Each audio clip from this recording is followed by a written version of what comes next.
შვენიერ თევზს უნდა დავიჭირეთ.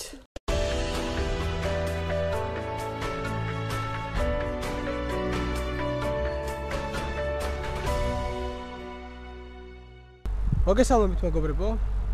ეხლა ჩვენ ვიმყოფებით საპატრიარქოს ტბებზე. დღეს ჩვენ ჩამოვედით მოკლედ სპინინგის სათევზაოდ. ლევან თასოშვიდან ერთად ვწერთ გადაცემას და ესე რომ ვთქვათ ვითევზავებთ. ძალიან საინტერესო ამბები ჩამოიტანა ლევანმა კვიპროსზე ბრძანდებოდა და მოკლედ ამ გადაცემას აუცილებლად იხილავთ თქვენ პარასკევს, შემდეგ პარასკევს. რა თქმა უნდა გადაცემა fishing time-ში, ანუ თევზაობის დროში პოსტივიზე. ვინც არ იცის რომ გადაცემა გვაქვს, იქ შეგიძლიათ გადახვიდეთ ჩვენს Facebook გვერდზე, რომელიც მითითებული იქნება ვიდეოს აღწერაში და ყოველ კვირას, უბრალოდ კვირაში ერთხელ, ყოველ პარასკევს დაელოდოთ ახალ გადაცემას. დღეს მე პატარ-პატარა კადრებს შემოგთავაზებთ, აღჭურვილობაზე ვისაუბრებ აუცილებლად და ვეცდები რომ რაღაც გარკვეული თევზი დავიჭირო. თუმცა დღეს უფრო მეტად, ესე რომ ვთქვათ, ამბების მოსასმენად ვართ ჩამოსულები. მოდით ახლა გადავიდეთ უკვე ტბაზე. ლევანიც გველოდება, სათევზაოდ არის უკვე გასული და ნახოთ აბა რა გამოგვივა. ლევან, რო გითხრა რა გეგმები, რა აქვს ფედერაციას შენი ხელმძღვანელობით ტურნირებს როდის როგორ ვაპირებთ და ზოგადად რა თეორიული სიტყვა წელთან დაკავშირებით. კი ბატონო, ესე იგი გამოიკვეთა, აი წელს უკვე გამოიკვეთა ფედერაციას გამოკვეთილი პრიორიტეტები, ეს არის ძირითადი მიმართულება არის კალმახი. ეს არის კალმახი, ესე იგი დინარის, სტრიმის კალმახი და ასევე არია კალმახი, ტბორის კალმახი. ორივე მიმართულებით ძალიან გვაინტერესებს, უფრო ასეთ ტურნირებიც გადავიტანეთ უფრო აი ამ ორი სახეობის მხრივ. იმიტომ რომ ტენდენციები ევროპის მასშტაბით, ხო, ძალიან მაგარია ამ მხრივ. და ჩვენი აზრით ეს საბჭო წვითავს ამას და სრულად ფედერაციის ხდომაზე იყო ამას საუბარი, რომ შანსები დაუშვათ საერთაშორისო დონეზე გვაქვს უფრო აი ამ კუთხით ვიდრე დაუშვათ სხვა მიმართულებებით. ამიტომაც პრიორიტეტებს ვანიჭებთ კალმახს. ერთი ტურნირი უკვე ქონდა სარეიტინგო, კიდე გვექნება 5 ტურნირი სარეიტინგო. შემდეგ ამ ჯამში 6 სარეიტინგო ტურნირის ქულების დაჯამებით მე გამოვყოფთ 4 საუკეთესო სპორტსმენს, რომელიც გაემგზავრება ფედერაციის ხარჯებით, გაემგზავრება ევროპის ჩემპიონატზე, ეს ატლასის ეგიდით ტარდება უკვე მეორედ წელს, ექნება სლოვენიაში. შაშა ჩატარდა ლატვიაში, გახდით იქ მე და კიდე 3 წევრი ფედერაციის.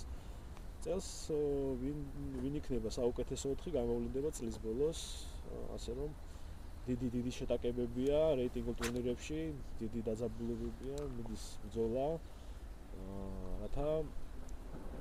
რათა ყველას აქვს სურვილი რომ დააგროვოს ქულები და შემდეგ წავიდეს საზღვარგარეთ.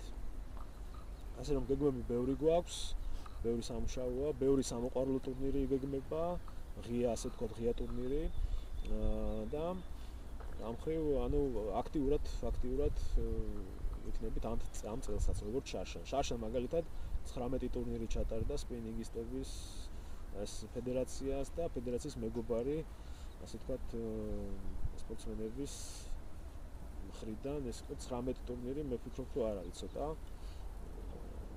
რაც ეს ყველაფერი ვფიქრობ, რომ ძალიან განავითარებს აი ამ სტილს საქართველოში.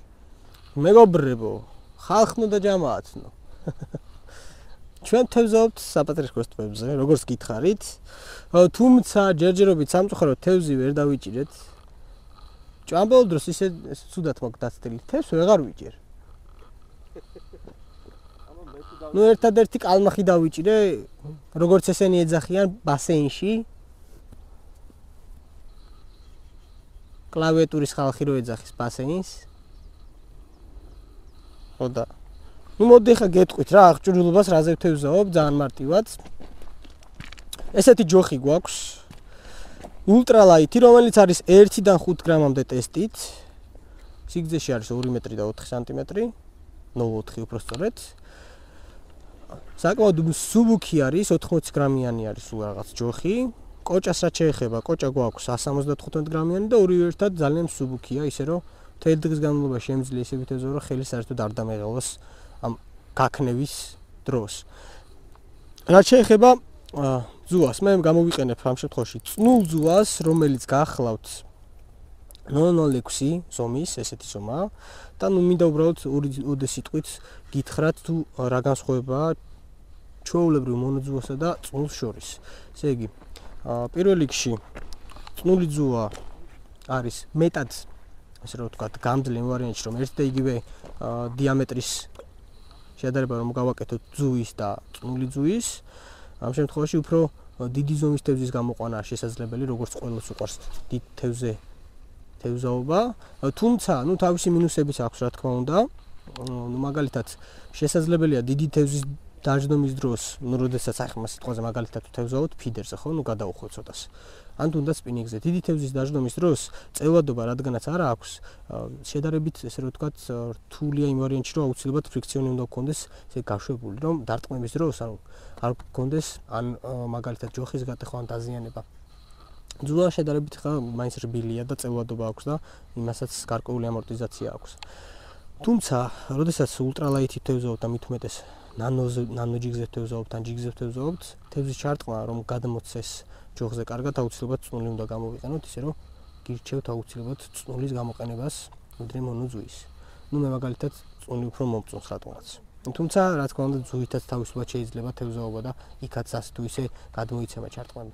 ნუ აქ ყოველთვის არის ხოლმე ასე ვთქვათ, ორი აზრი არსებობს ამასთან დაკავშირებით, ზოგი წნულ ძუას ანიჭებს უპირატესობას, ზოგი ჩვეულებრივ მონოძუას. ისე რომ მე უფრო გირჩევდით იმ ვარიანტში, რომელსაც თქვენ უფრო უხეშად რო თქვა დაამუღამებთ, ეგ ვარიანტი გამოიყენოთ თევზაობის დროს და მაინც და მაინც სხვის აზრზე არ იყოთ დამოკიდებული. ახლა ცოტა გვერდზე გადავიწევი, ნახოთ იქით რა ხდება. შემდეგი აღჭურვილობას რაც შეეხება წნული ძუის ბოლოს, რა თქმა უნდა, ჩვენ გვიყენია აქ სადავე, რომელიც არის ფლოროკარბონის ძუა, 0.14 მმ მაქვს ამ შემთხვევაში გამოყენებული და ბოლოში, რა თქმა უნდა, არანაირი გადამყვანის და ეგრეთ წოდებული კარაბინის გარეშე მაქვს გაკეთებული, პირდაპირ ძუაზე მაქვს მიბმული ჩვენი ჯიგთავი, რომელიც არის 0.3 გრამი, ანუ 9 გრამამდეც კი არ არის და ესეთი პატარა სატყუარა შესანიშნავი ფერით. ბადრიჯნის ფერი აქვს დაახლოებით. შევიცვლი ადგილს გადავინასვო და ნახოთ აბა რამეს თუ დავიჭერთ.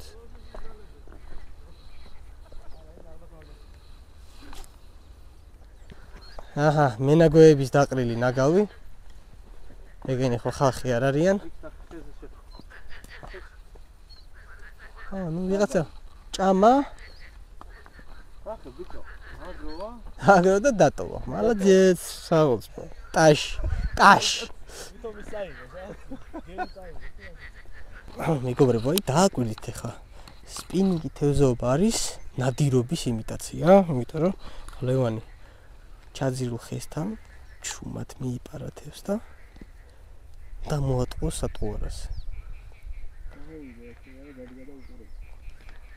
თან რაც თავარია, აუცილებლად გაითვალისწინეთ, რომ სპინინგი თევზაობის დროს პოლარიზებული სათვალე ძალიან მნიშვნელოვანი, იმიტომ რომ ჩვენს მზის და ზოგადად ჩუქის ანარელს გვაშორებს, შესაბამისად წყალში ჩახედვა უფრო მარტივია. სადღაც 2-3 მეტრის რადიუსში თავისუფლად ფსკერს უყურებთ, ნუ შესაბამისად წყალიც უნდა იყოს სუფთა.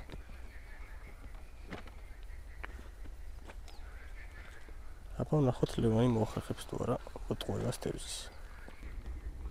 აი ლევანთასოშვილმა დაიჭირა მშვენიერი თევზი. დიმიდი ახლოს. ახლოვან გადავა. აჰა, მშვენიერი ქორჭილა. ახლოვან გადაუღე რა წამ. არაჩვეულებრივი ზომის დაიჭირა ლევანმა. აქვირითალია. ვაუ, კაი ზომა. რაზიანი ზოლია. მშვენიერი.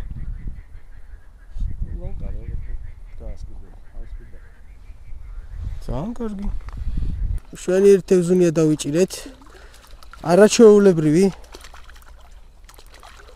კორჭილიუსი.